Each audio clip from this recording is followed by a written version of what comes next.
Yo, what's good, y'all? What's good? What's good? Ty Butler, we in the house. You know how we do on this Monday morning. Finally, some damn sunshine here in New York City. You're in the tri-state area. You have been victimized by just some awful weather. What a sad winter. And every time we complain about it, people are like, "Oh yeah, it's because we got away with not having snow for so long." But great time to be here. Um, Check us out. Subscribe to the YouTube show on YouTube, obviously at Ty D Butler. Ty D Butler is where you can find me on X. And I'm pleased to be joined by my man, Sirius XM NBA Radio's own.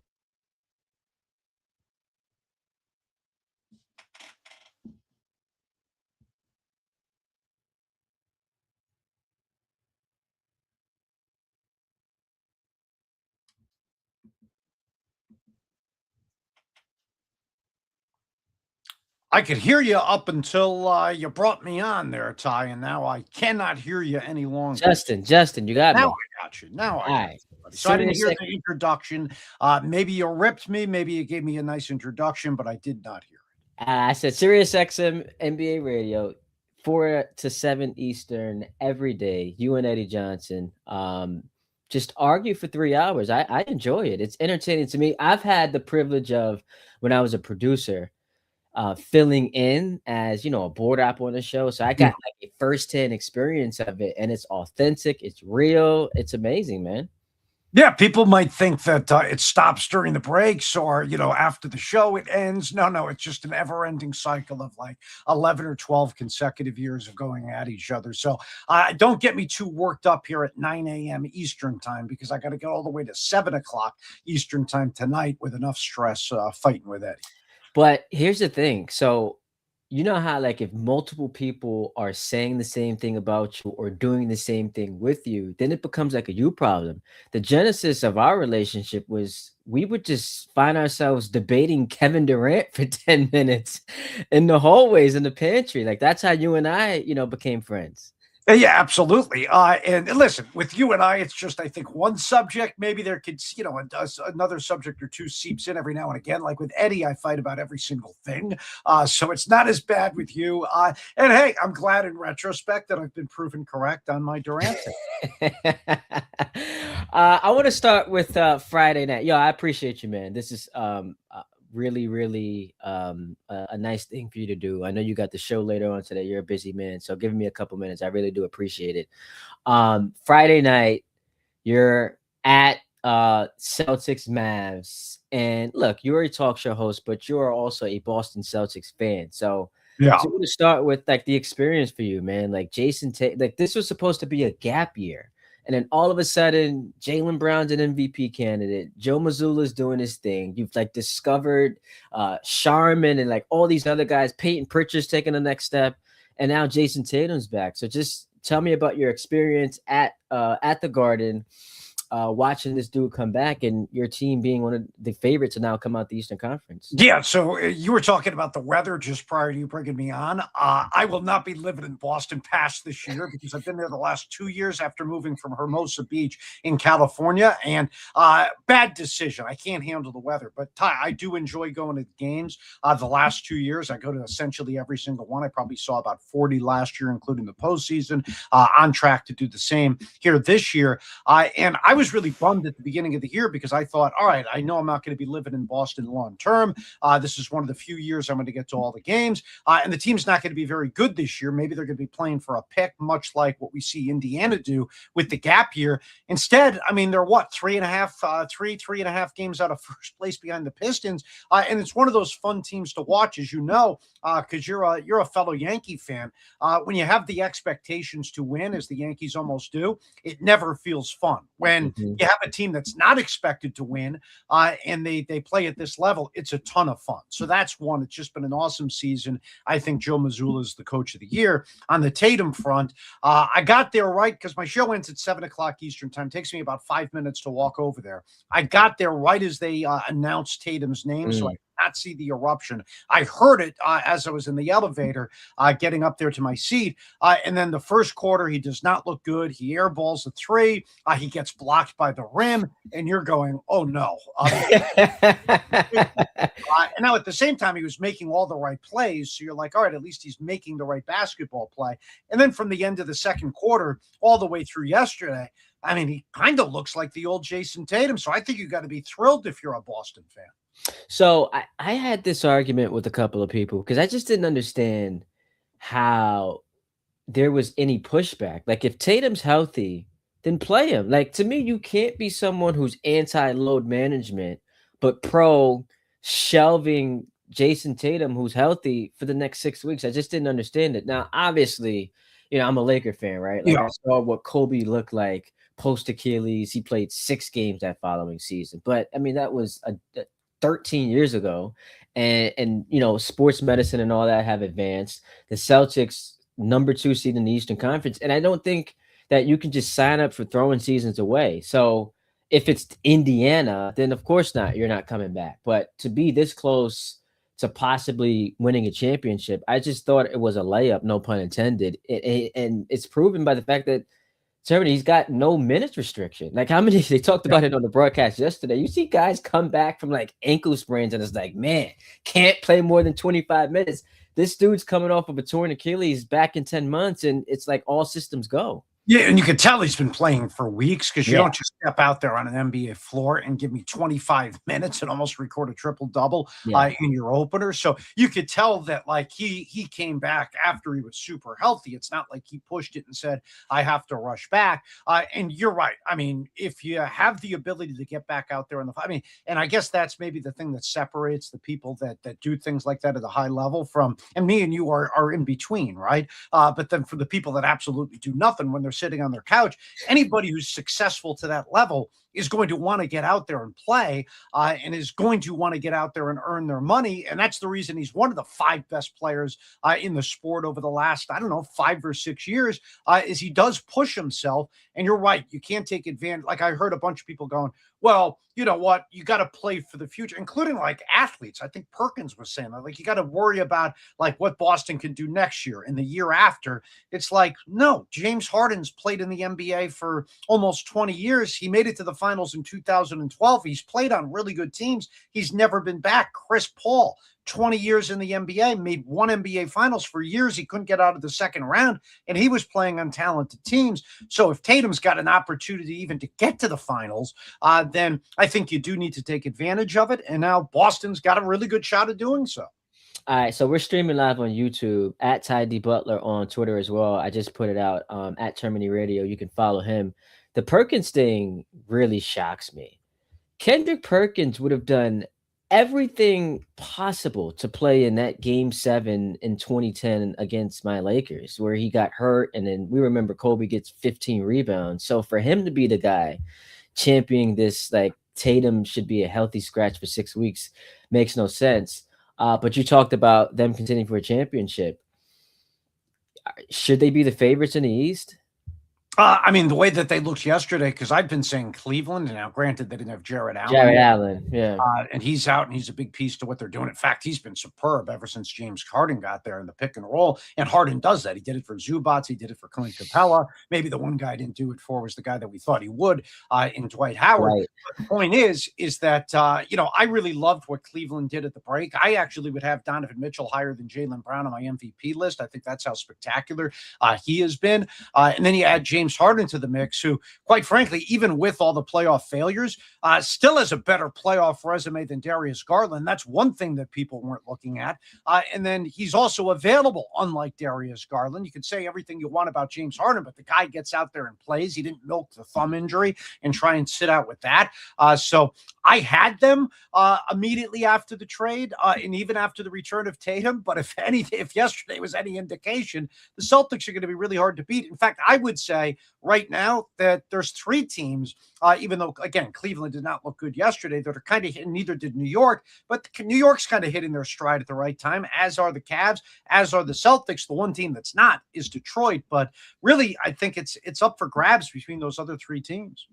All right, so I was on, and I'm not trying to do a flex, but I was on TV last night, SNY, and this Oh, was whoa!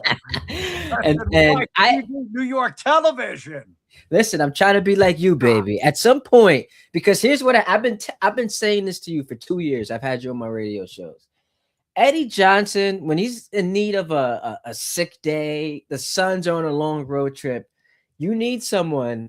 Yo, just hit my phone, baby. I got you. I can give you 3 hours. You want someone to argue with? We can do that for 3 hours. I got you, baby. Even though they should let me make the decisions, you got to talk to Sean Butler. So you go to Sean Butler and you say you want to co-host with Termine. I will give it the stamp of approval because I do have to approve my co-host. So, at least I think I do.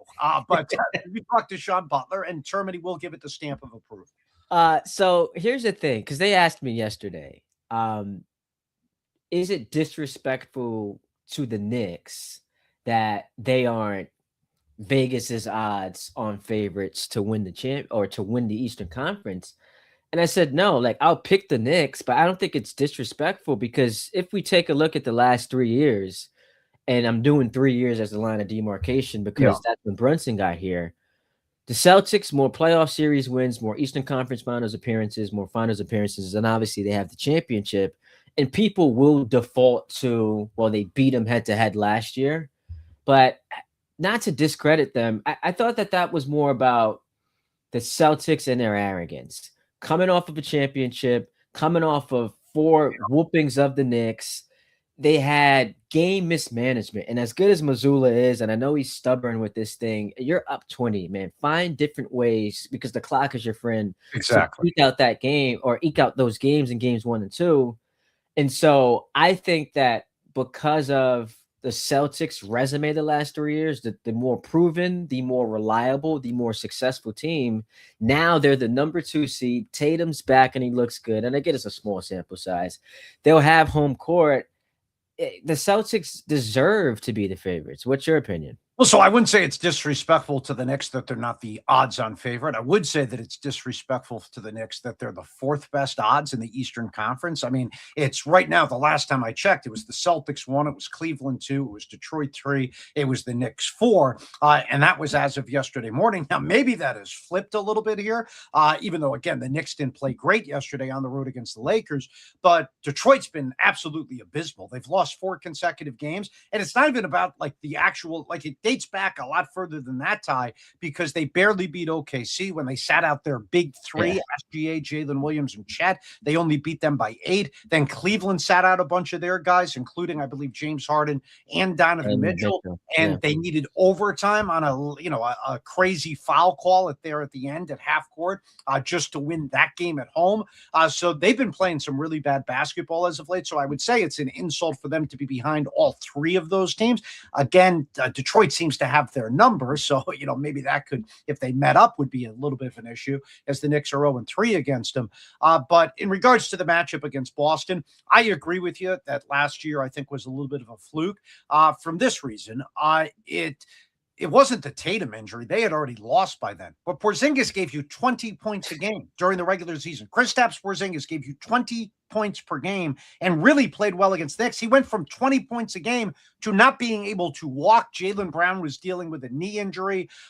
Sam Hauser did not play in the series. You see how important he is this year, where he starts a boatload of games for this team and is their best outside shooter. So give the Knicks credit for winning that last year. But as soon as they won that series, I, who am very cheap because I don't make a lot of money at Sirius, put down money on Indiana to win that series because I thought Indiana was significantly better. I thought Indiana probably would have beat Boston last year. That's how much I liked Indiana. So I did not love the Knicks last year. This year, they got a legit shot to getting out of the Eastern Conference, but I still wonder, can you get to the NBA Finals with 2 guys who aren't great defenders in Karl Anthony Towns and Jalen Brunson, even though the defense has been elite here over the last 20 games or so? Yeah, so a couple of things. Just to explain the odds, the reason why they're 4, I don't think Vegas is telling you they're the 4th best team. Yeah. But what they're saying is because they presume the Knicks and the Celtics are going to play in the second round, the Celtics they are favoring, and they predict the Celtics are going to win that series. Whereas if it's Detroit and Cleveland, it's like a toss up. So Yeah. that's why the Knicks are going to be fourth. But the second thing is what I want to talk about because I keep trying to figure out if this defense for New York is sustainable. Because you've got two guys who just don't play defense, and Brunson overcomes it by taking charges. But you get into a playoff series where teams are able to scheme you up, and we saw Indiana do it last year. Like, who's Jalen Brunson guarding? Let's get him in Yeah. the pick and roll. I just think that they're obviously not going to be the number one defense, but I wonder how sustainable this is. Them being able to play this well, and Mikal Bridges 0 points yesterday, like that just can't happen. So there's a lot of inconsistency with the other guys, and I just don't think their defense is going to be good enough to win a championship. I think they can get to the finals, and I guess once you get to the finals, you can win. Yeah, But exactly. I just have questions about their defense. Yeah, no, I agree with you. And that's the thing I've been saying the entire time. I mean, I've been saying the same exact thing about the Lakers is they have three guys out there on the perimeter that can't defend anybody, regardless of how good offensively they are. And maybe you saw a little bit of it yesterday. Not to say that LeBron's not an all-time great player, but at this stage of his career, he's not defending anybody. And he almost becomes repetitive with Austin Reeves and with Luka. But yeah, with the defense, Karl Anthony Towns is going to get picked on. Jalen Brunson is going to get picked on. And that's something with the last two champions you haven't been able to do. Everybody on Boston can defend, including Pritchard and Sam Hauser, who don't get the credit. I'm not saying they're, that they're Dennis Johnson on the perimeter, but those guys can defend. With the Knicks, you got two guys that can't. Oklahoma City last year, everybody could defend. Now, the year before with Denver, not the case, but the Knicks don't have Nikola Jokic, who's arguably the greatest offensive player of all time. So, yeah, having two guys that can't defend that are a part of your main rotation is always going to be a problem in the postseason. Yeah, you're right. I mean, the last half decade, I know no one wants to count it, but the championship, the Lakers, the great defensive team, Bucks in 21, the Warriors were outstanding in 22. So the only aberration would be Denver.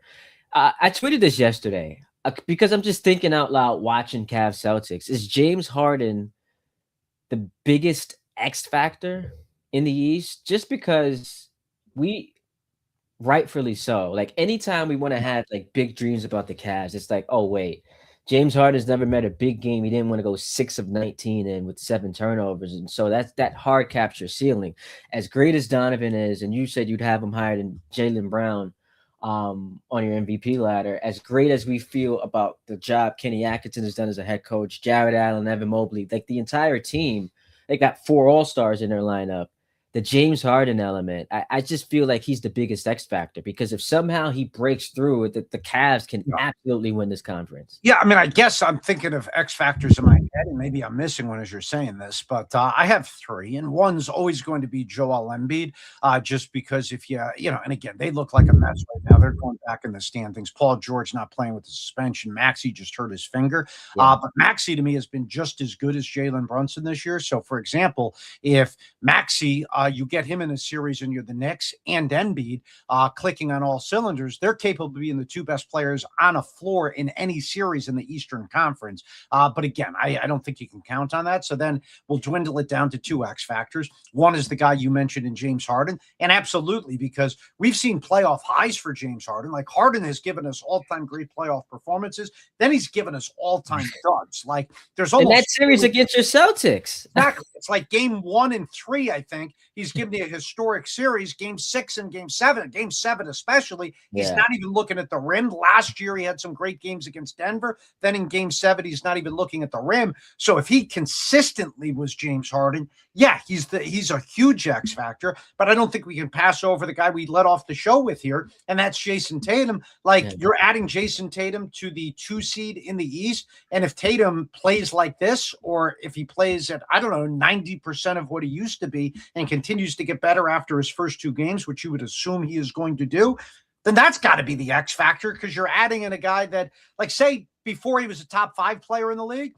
Well, what if he's a top 20 player in the league? Well, that's what I was going to say. I was going to say it just depends on how you define X factor, because he's one of the 7 best players in the league, first team All NBA, and so I guess it depends on, are we looking at it through the lens of we didn't expect to see him at all, so now that he's back, that's an X factor, and it's a great point. But I was just looking at guys who we don't look at as that At this point, James Harden is not a top 10 Yeah. guy.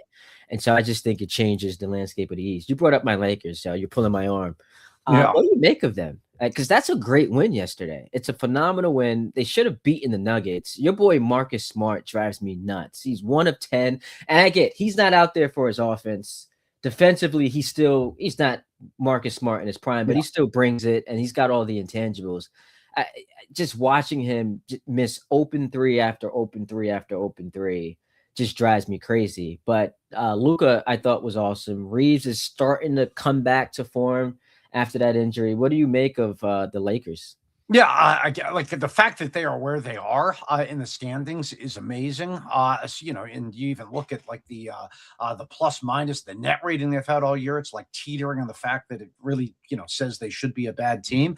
I Yeah, thought they would be a bad team just because they don't have anybody to defend. That's why you can't get on my guy Marcus Smart because it's like you need somebody out there to play defense. Vandy, him So and Vandy are the only guys. exactly. Like you need some guys out there to defend. That's what's going to hold them back.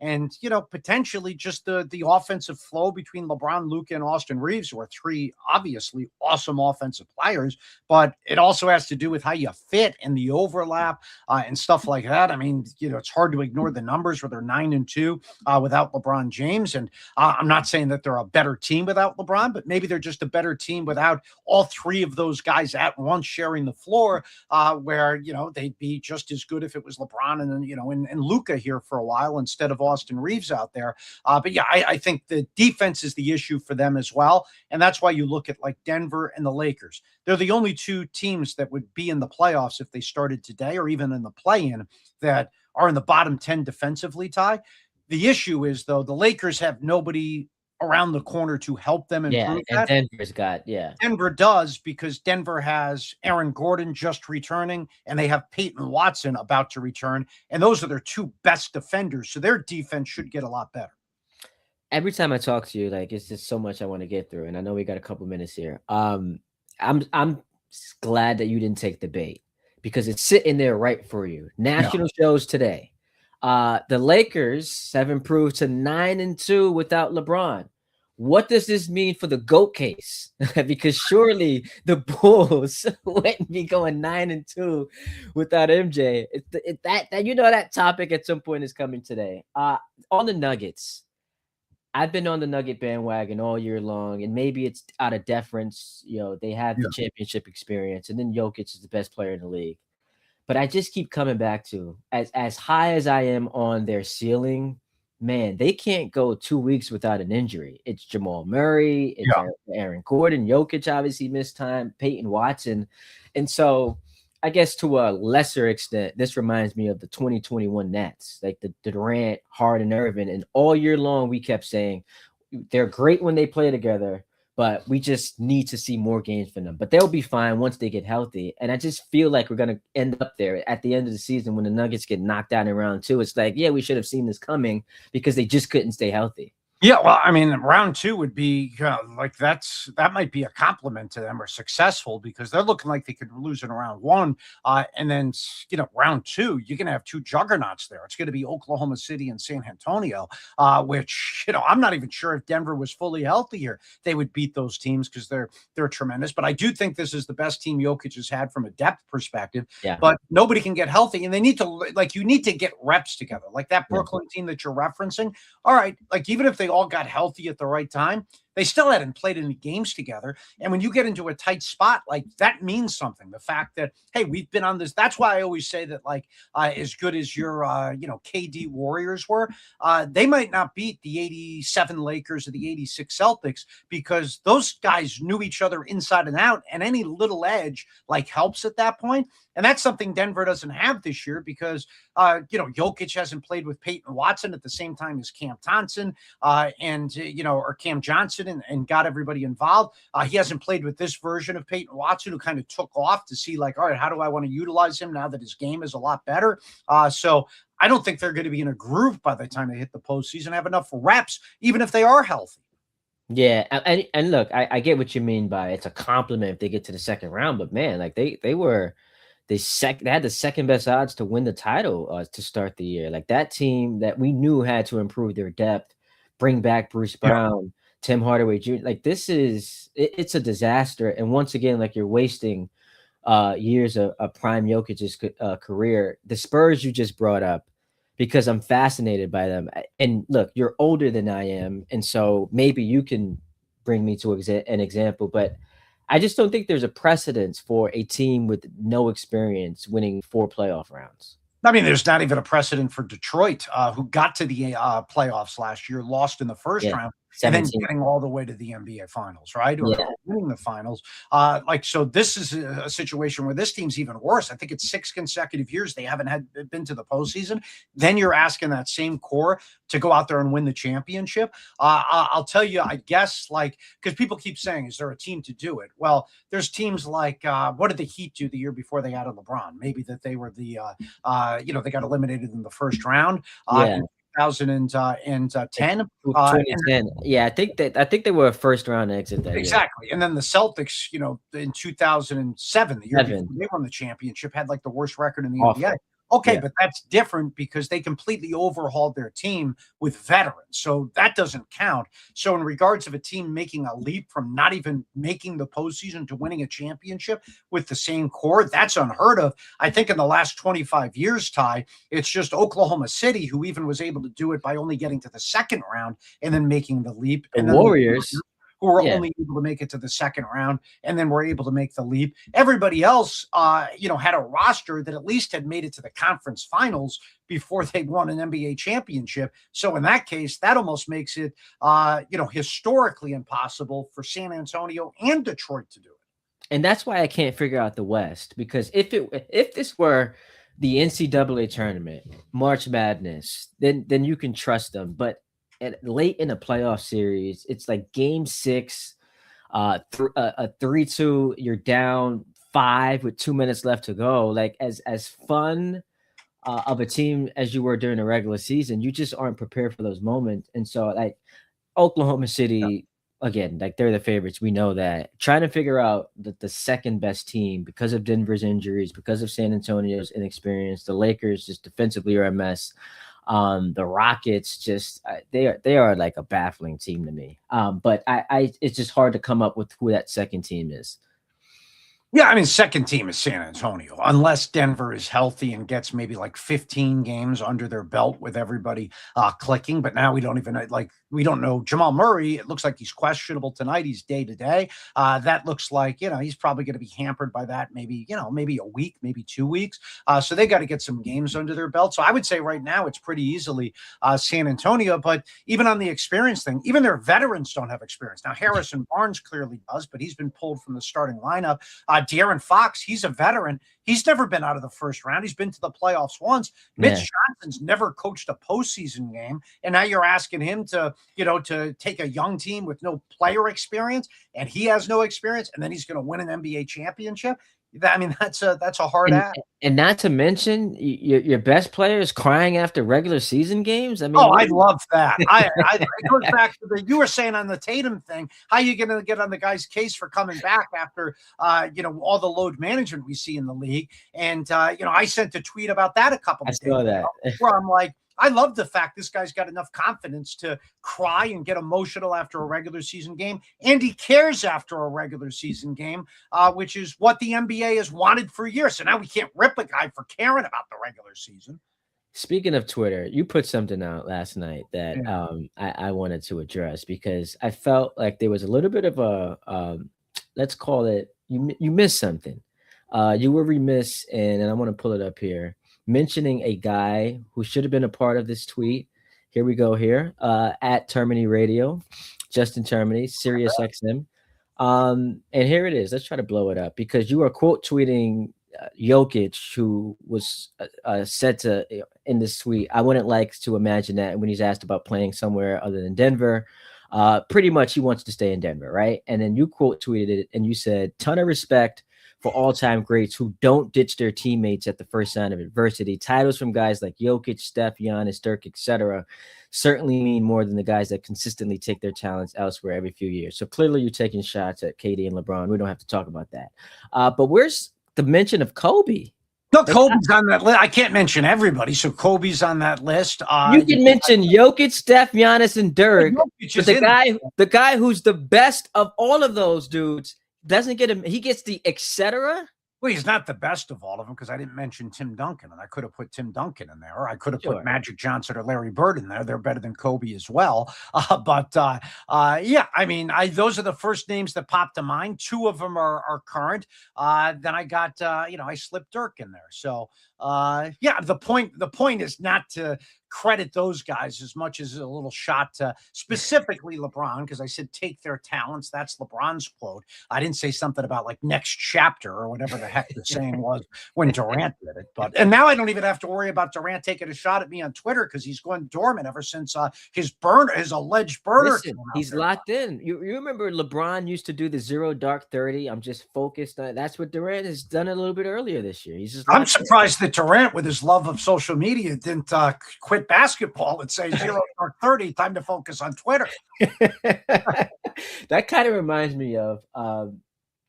I know you guys don't really get along much, but Nick Wright had a great line about Isaiah Stewart, and he's like, his real passion is for fighting, and he just got unfortunately blessed with basketball talents, but he really wants to be a fighter. So what he said about Durant made me laugh. As far as just a couple quick questions here, if I gave you this, and I don't think any of these teams win the championship, but if you rank them, just a start, bench, cut, teams to win the title, Lakers, Rockets, Cavs, how does that look like for you? Oh, start the Cavs. And then I would say bench the Rockets and then cut the Lakers. So what's the Rockets? No point guard, the Van Vliet injury, and then Steven Adams. But something else is like off there. I thought Jabari Smith Jr. would be better. Like Amin Thompson, like he just gives you nothing offensively. Yeah. Like, what's your read on the Rockets? Yeah, I mean, Jabari Smith has been a disappointment because he got comparisons to the guy he's playing with when he was coming out of college. It's like one of the great, forward shooters. I think Bruce Pearl called him the best forward shooter to come out of school since Kevin Durant. Guy's shooting like 31 or 32% career-wise from three. The other day he was 0 of 8.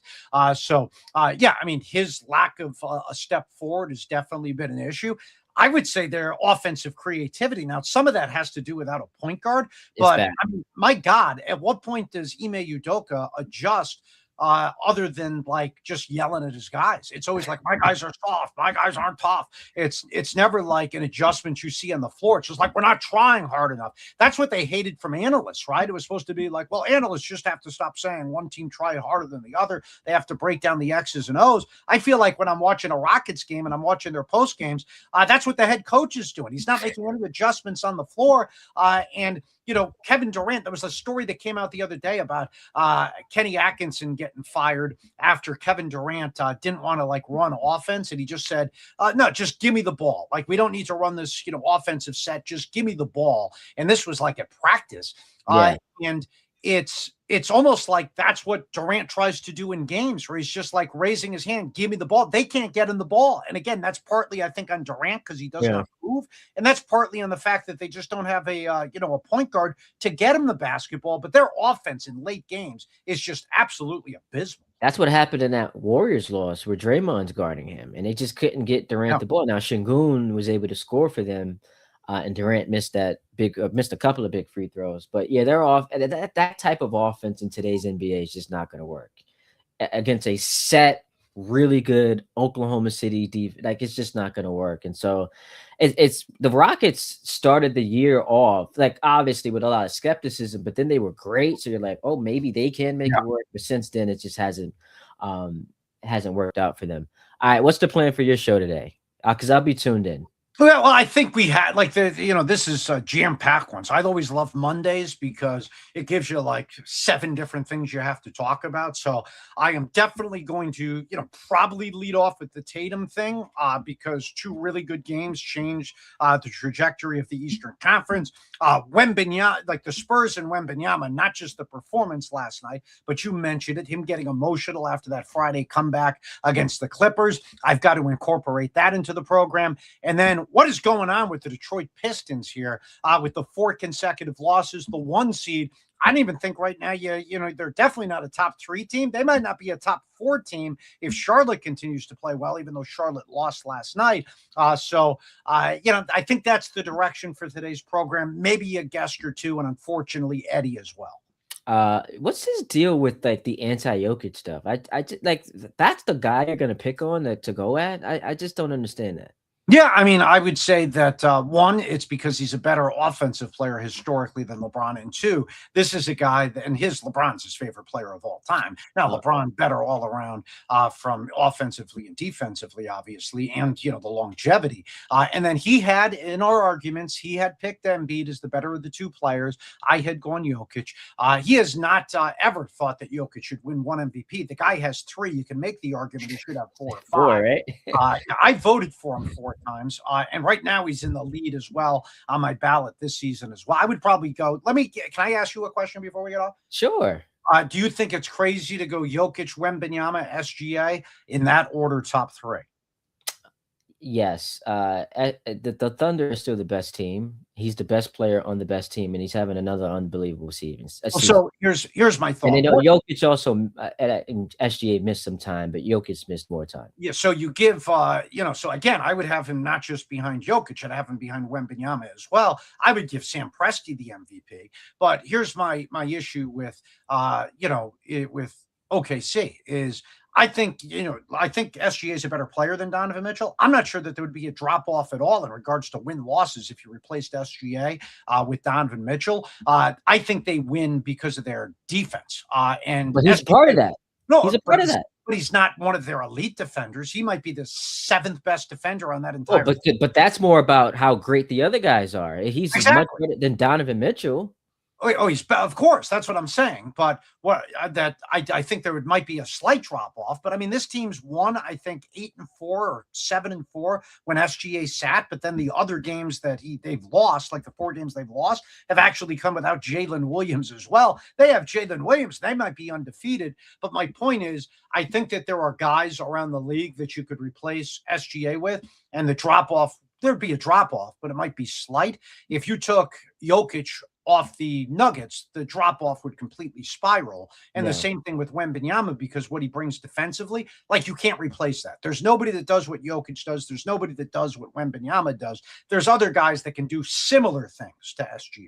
I just don't know that a lot of people really look at the most valuable player like that. Like, baseball has the WAR stat, wins above replacement, and that's the case that you're making. I don't think people do that. When you are the MVP, you win the title, you're the finals MVP, you've got to take it from that guy. And it's hard to do that when they're the number 1 seed. But quick question, because I want to get a little nerdy with you. What's your first team All-NBA look like? Because we know the 3 locks have to be Jokic, Wemby, and SGA. Incorrect. Really?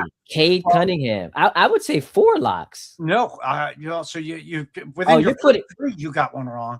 Here's what I do, and I am steadfast on this, is I vote the old school way. And I do this for a couple of different. So now you can go positionless, right? Yeah. Just the 5 best players. I do not do that. I think it's unfair historically to the greats that came in the past. So I vote by position specifically. And I'll give you the best example why. In the mid-90s, there was a year where Patrick Ewing finished 5th in the MVP voting. Patrick Ewing did not make an All-NBA team. And the reason he didn't make an All-NBA team is because you had 3 centers ahead of him in Hakeem Olajuwon, and I don't remember the order specifically, but Hakeem Olajuwon, David Robinson, and Shaquille O'Neal. So he got screwed out of an All-NBA spot.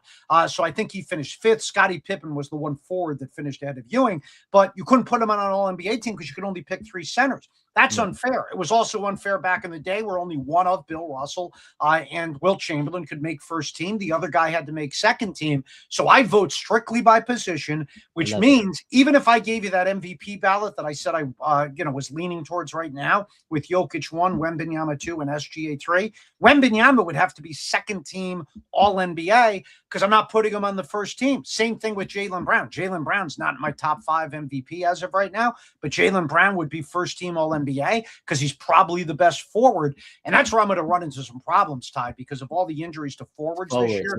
Giannis, Tatum, LeBron, is that I'm going to end up with like Pascal Siakam on a second or third team All-NBA, just based off the fact that he's one of the few forwards healthy that's also put up decent numbers. So that's how I do it. My ballot's going to look like a disaster. Well, Durant's going to be on there. He has. Durant will be on there, but I wouldn't put it. I would put Jaylen Brown and Kawhi Leonard first team forwards.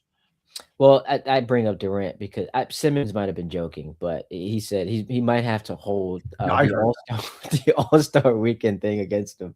Well, something like that matters. Like if you're a bad teammate and it hurts the chemistry on a team and the team falls apart. But it's not verified. Well, I mean, you're right that it's not verified, but the idea that he did not come out and deny it, the fact he has not tweeted for a significant amount of time, it's almost like he's guilty by association.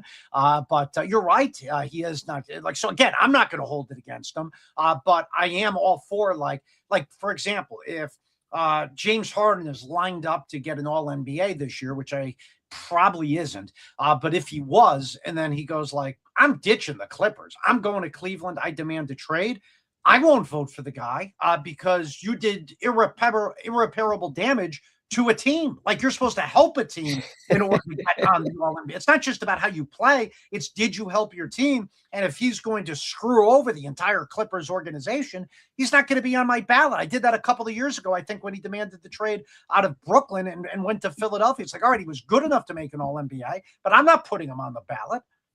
Yeah, it's funny because I all your tweets I read as grumpy Justin. That's why I love when I see your tweets pop on my timeline because I'm trying to be more. I'm trying to be positive. I read it in your voice. Before you go, you mentioned at the top of the show that you're moving. Where are you moving to? I don't know yet. It's got to be somewhere warm. You keep moving. I know that because I moved out to California and it was absolutely, I lived on Hermosa Beach. It was heaven on earth. I would be out there prior to the show, feet in the sand. So why'd you leave?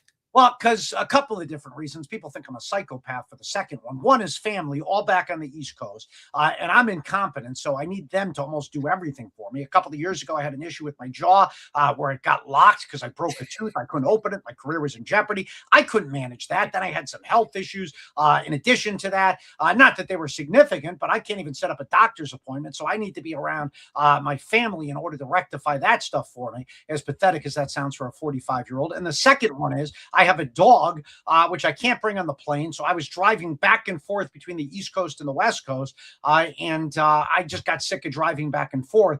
So I moved from Hermosa to Boston. And the difference in weather has been, that you want to see why I'm grumpy and my tweets sound grumpy. My voice sounds grumpy. It's because I went from 75 degrees every day to 5 degrees and 10 feet of snow.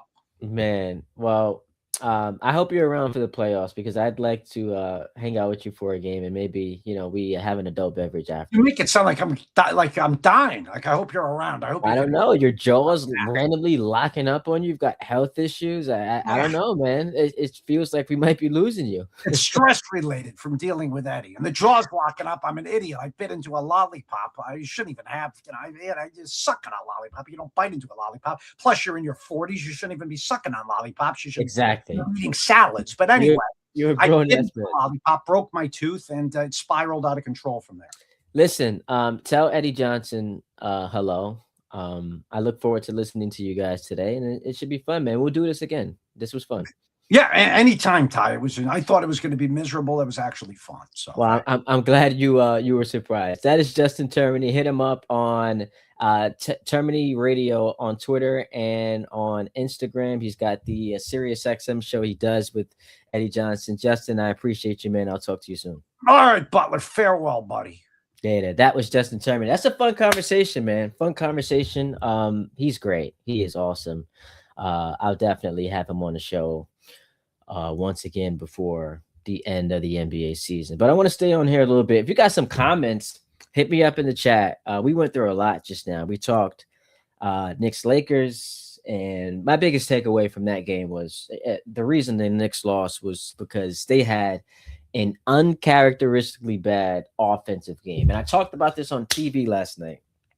The Knicks, that's an elite offense. Third best in efficiency fourth best in 3-point percentage, sixth best in makes, and yet they had 19 turnovers, 97 points, and shot 8 of 34 from the field against what is by every metric a bad Lakers defense. And so that was shocking to me. It wasn't shocking that the Knicks lost because they're an above average road team. That they are not their best on the road, as most teams are, but like the splits are just jarring. What shocked me was how bad they were on offense. And so they come up short. The second reason too was Luka, as he has many nights in his career, was the best player on the floor, and it was not even a question. Now, it wasn't the most efficient performance. He was 11 of 25, but gave you 35, 8, 4, and 2, drew a couple of charges, and the Knicks just, even with OG Anunoby, had no answer from him or for him. And every time they made a run, he just hit like a ridiculous circus. Only Luka Doncic can make that shot. And the reason why, like, if you follow me on Twitter, at Ty D Butler, I've gotten so frustrated the last couple of weeks, and I wanted to get to Justin's thoughts on this because he's a part of the national media.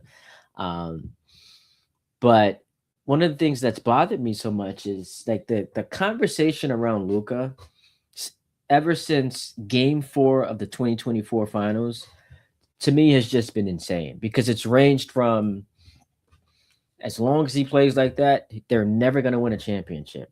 My man, they were 3 wins away from the title. That Game 4 was hanging in the balance. If they win that game, and I think the Celtics were better, but if they win that game, it's a 2-2 series going to a must-win Game 5 in Boston. But it's ranged from that to he gets traded for Anthony Davis and Max Christie, and it's like, I think the Mavs won the trade. And I'm just thinking to myself, like, how is it possible to have that take? It's just an unacceptable opinion. So one team gets Luka Doncic, the other team gets Anthony Davis, who never plays, and Max Christie. And a lot of the people who said the Mavs won the trade were the folks calling Anthony Davis street clothes. So I just didn't understand how that made sense. And now we've gotten to a point where, and we know his defense is bad. He's got to improve on that. He's complaining to the officials too much. He did it again in that game yesterday. But it's like, all of a sudden, what's he not a great player anymore? I wouldn't want Luka. Maybe the Mavs were right. Like, are you kidding me? All of that stuff is just a joke. And so the last couple of weeks, in addition to like just being a Laker fan rooting for him, I just felt like I had to express like how dumb some of the commentary was about Luka, who like at worst is what, the 5th best player in basketball when we're doing our rankings. SGA, Jokic, Wemby, Giannis. Like, so at worst, he's the 5th best player in the league. And the conversation around him sounds like he's like the 25th best player. So I thought that was nuts. But yeah, those were my big takeaways. If you want to hit me up in the comments, whether you are on Twitter or on YouTube, we are streaming. Feel free to do so. I'd love to make it a two-way conversation. We talked about the Cavs and the Celtics. Listen, I had this graphic on TV last night. It is not disrespectful to anoint the Boston Celtics as the favorites in the Eastern Conference. That is not disrespectful to the Knicks. And here's why. Because what you're basically saying, if you are Vegas or if you are the general public who thinks the Celtics are the favorites, you are saying, if I had to pick one team in this conference to get to the finals, I am choosing the team that over the last 3 years, and I'm using 3 as the line of demarcation because that coincides with when Brunson arrived in New York. I'm going with the team that in the last 3 years has been the far superior, more successful, more reliable playoff team. And as you can see, they have more playoff series wins. They have more Eastern Conference Finals appearances. They have more finals appearances, and they have obviously more championships. And so despite the fact that, yes, they did beat the Knicks head-to-head last year, or they did beat the Celtics head-to-head last year, I understand why people have the Celtics as the favorites. I'm still sticking with my pick, and this is what people got to understand because there's nuance, and it's why platforms like this, where you get a chance to elaborate on your opinions, help do justice the takes that you have. Because I'm getting called all types of hater and nonsense. I picked the Knicks to get to the finals. So far, there hasn't been much that has changed to sway me. Now, have I at certain points this season had some doubts? Obviously. I mean, when a team you pick to win its conference has a 2-9 stretch, then there will be some trepidation that creeps in. We were all frustrated with what we had seen from Cat prior to the trade deadline, and since then, he's been awesome. Brunson's had stinkers the last couple of games. Mikal Bridges had 0 points yesterday, and that's not some outlier. OG has been kind of up and down. He was awesome on Friday night in Denver, but since the great start to the year, he got hurt, and then he's come back, and he's kind of been up and down. Josh Hart hasn't been the same player, and I know he's dealt with nagging injuries, but he just hasn't been that consistent glue guy for the Knicks. And so over the course of the year, in addition to them not being a great defense or even a good defense until the last 20 games is a significant stretch. I'm not trying to minimize that. But there have been reasons to express some concern, which I have done. I do this weird thing, y'all, where as the games happen, I react to them. Now, I don't go overboard. I'm not someone who's going to see a team lose. I'm not on here today saying, you know what, the Knicks yesterday proved they can't win the championship. That's crazy. I celebrated the fact that they went 6-4 in their last 10 games because it was a gauntlet. It was the toughest stretch of the season coming out the All-Star break. You get slapped around by the Pistons at home. Yikes. But you responded with a 17-point comeback win in that fourth quarter against the Rockets. You bludgeoned the Bucks as you should. You put the beats on. It was BTA against the Spurs on that Sunday game with a national television audience. So you've had some impressive wins. Nuggets, you beat them by 39 points. They didn't even look like they belonged on the same court as you. So throughout this stretch, and I gave them credit for this last night, and I'll continue to do so, and I will reiterate it to you today. They, throughout this stretch, have compiled impressive wins. 6-4, I think, is a success, especially because they are about to embark on like the rest of the season being a lot of games against inferior opponents, Utah and Indiana. Well, I know they lost, but they're not going to lose to them again. The Clippers tonight, they're better than the Clippers. They'll play Washington. Like they're going to play some bad teams coming up here. So 6-4 through that gauntlet is fine. Now, there were some missed opportunities to gain ground on the Celtics for that number 2 seed and missed opportunities as far as distancing yourself from the Cavs, who are the 4 seed. But 6-4, you sign up for that because you know you're going to be able to stockpile some wins the rest of the way here. So I am very fair in my assessment. You can call me a hater. You can say all these things. But if you actually listen to me, as someone who, yes, picked the Knicks to get to the finals, I'll have my fun sometimes. When I did yesterday, everyone's better than Brunson until it's time to be better than Brunson. I have some fun, man. It's sports. It's entertainment. We all do that. And I was very excited about my team picking up a big-time win, especially in a city with a bunch of basketball nerds. So that's what I give the Knicks fans credit for. They're not dumb. They are very intelligent when it comes to hoops. Like they know their basketball. They know that. They can sit there and decipher what's going on. They're educated. So I'll have my fun, but I picked them to get to the finals. With this graphic, I'm just making the case of how it's not disrespectful to anoint the Celtics. And I'm not going to do the whole tap dancing thing. I'm not going to do that, playing both sides. Because I can see that coming from a mile away. What's how you're playing both sides? No.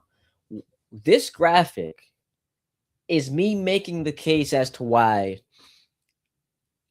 it is not disrespectful to have the Celtics as the favorites. It's me making the case as to why, if you are a Celtics fan, trash talking on social media, you've got a point. If the Celtics beat the Knicks in the second round, I will come on here and tell you I was wrong. Because I can't pick the Knicks to get to the finals and then not admit I was wrong when they don't get to the finals. I will say, yo, guys, I'm going to keep it a whole stack with y'all. I was dead wrong about the Knicks. And we're going to have some fun with that. I'll take my shots or whatever. But at the core of it all, I was dead wrong. Proven wrong by this team. They couldn't get to the finals. I'm still picking them, though. I'm still picking them. This was just my effort to show the other side and to present the case for the odds makers and why Vegas has the Knicks as the favorites. But it's a fun time, man. This is exciting. We are about 4 weeks away from the playoffs. So seeding implications the rest of the way. And I think both conferences are just going to be exciting. Littered with fun. Is that the proper way of saying it? Because Oklahoma City, they're the favorite in the West, but we haven't had a repeat champion in almost a decade. And they've dealt with injuries. The Spurs are so fascinating, but there's just no precedent for a team without playoff experience going on a run like that. I want to still believe in the Nuggets, but as I talked about with Termine, I'm not gonna be shocked when we get here. They get clocked in round 2, and it's like, all right, we should have seen this coming. They were hurt all year long, so the team never really got a chance to gel. Um, the Rockets are just kind of a mess, and you'd say, well, they're the 4 seed, they're 39-24. They can very well be the 3 seed, but you watch them, and their games feel too messy for me to trust them to win like multiple playoff rounds. Their offense is too predictable. They're not. They don't have playmakers, and I like Reed Shepard, but you don't have anyone late in games to initiate your offense. I trust Shingun. Obviously, I got all the respect in the world for Durant. I just don't think that when their offense gets stymied and they're going 5 straight game minutes without a made field goal, I just don't know how you feel good about them. And then my Lakers, we'll see what happens. We'll see what happens. Their 3 guys haven't played enough together for us to like have a concrete opinion. I'm hopeful, but if I'm being honest, like, do I expect them to get to the conference finals? I do not. And then the East, the Pistons all of a sudden have lost 4 straight. Another thing I wanted to hit on with Termine, which we didn't get a chance to do so. Like, if you're a Detroit Pistons fan, like, how much of this, I don't want to say do you enjoy, but maybe you get to a point where after you get out of this stretch where you're losing games, you appreciate that it happened, because your first sign of, if you just go all year long rolling teams, and it's different if you're like the dynastic Warriors or the big 3 in Miami or Kobe's Lakers. If you're just rolling teams all year long and then your first sign of turbulence doesn't come until the playoffs, that's kind of a scary position to be in. Like, I want to experience, as long as I can afford to, right? As long as I'm not completely squandering the number 1 seed, which they can, because the Celtics are kind of hanging right there 3 games back. But as long as I don't completely fumble the 1 seed, I just appreciate the fact that I'm experiencing a little bit of turmoil. There is some adversity we get to work through because everyone's praising us. Everyone's just kind of like, oh, the Pistons. Anytime you're in a conversation about, oh, who can win the title, like, the Pistons are one of the first teams you name. And rightfully so, because of what they've accomplished this year. But they still have some flaws, like the 3-point shooting, the lack of like shot creation from people outside of Kate Cunningham. Like, they're gonna have their issues, but working through them before you get to the playoffs, as opposed to like your first sign of trouble coming once we get to that first round or second round, I think ends up being ideal. The Knicks, my pick to get to the finals. There's very high ceiling. Obviously, when your offense is that elite, and their superpower, I keep saying this, is the stuff that they do on the glass with Cat, and it's not just Cat and Mitchell Robinson. It's Josh Hart, it's OG Anunoby. Like, the ball just finds their hands on the offensive glass, and when you are as elite as they are offensively, and you're giving these guys second and third chance opportunities, you're cooked. You're cooked. You're kicking out to shooters. You're kicking out to one of the best duos, offensive duos in Cat and Brunson in the game. And so, like, their offense is their strength. The rebounding adds to that strength. You just hope, if you're a Knicks fan, the sustainability factor is there when it comes to that defense. The Cavs, James Harden is probably the biggest X factor, because if somehow, and no one expects this, I don't expect it, but it's fun to entertain it's like an annual tradition. Every single year we do this. If he somehow can like figure it out for the Cavs in the playoffs, a James Harden who's never met a big playoff moment he didn't want to choke in, if he can figure it out, then they can win the East. I think you've got 4 teams that could legitimately win the East. And for different reasons, you have reservations about them. But you've got 4 legitimate teams that if they win the conference, you're not shocked. Then in the West, I think you really have Oklahoma City, Denver, and then the like wild card. And it's not because they're not good enough. You could make the case they could be the best team in the conference. But I have to have them as a wild card, and that's the Spurs, just because of the experience factor. And as I talked about, there's just no precedent for a team with no experience winning multiple rounds. That's just a tough thing to do. At Ty D Butler, that's where you can find me. Subscribe to the channel on YouTube. Hit me up on Twitter, Instagram as well. Ty D Butler. Got this content pumping. For all my football fans, free agency officially underway. So you know I got to get into that. Big trades last week. You saw Max Crosby go to the Ravens. You had Trent McDuffie go to the Rams. We've also seen DJ Moore go to the Bills, and now we'll have the Jets and the Giants get involved in free agency. So it should be a fun week of sports. You got the World Baseball Classic. Big up Team USA. Mets and Yankees right around the corner. You've got, as I mentioned, NFL free agency. And then we have the final stretch run here in the NBA. Seeding. Big games to the side seeding. Big game for the Knicks tonight, because you got the Cavs playing the Sixers. The Cavs are 12.5-point favorites. Sixers are without Embiid, Paul George, and Maxey. So you figure the Cavs win that game on a back-to-back. And then you got the Knicks staying in LA to play the Clippers. Kawhi Leonard's been like the best player in the league the last 2 months. So we could wake up tomorrow with the Knicks and the Cavs tied for the number 3 seed. That's possible. That is absolutely possible. But should be a fun week. I got some cool guests that I have coming on. So keep it locked, keep it loaded. Tap into your boy, Ty D Butler, on the social media platforms. I appreciate you guys for tuning in. I appreciate y'all. All love. Enjoy your Monday. Peace and love. Talk to you soon.